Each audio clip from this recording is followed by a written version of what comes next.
قريتنا الصغيرة كان في بيت قديم واقف في آخر البلد.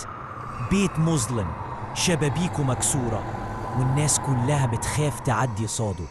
بيقولوا إن أي حد جرب يدخل البيت عمره ما خرج منه زي ما دخل. وحكايتنا النهاردة عن سر الشيخ الغامض.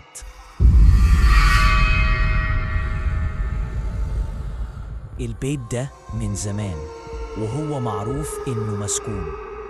ناس بتحكي إنها سمعت صرخات بالليل، وناس بتحلف إنها شافت خيالات ماشية جواه.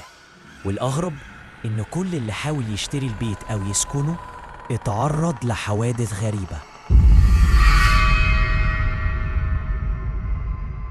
سامي شاب جامعي لسه راجع من السفر بعد سنين دراسة. قلبه جامد وما بيخافش من الكلام اللي بيقوله الناس.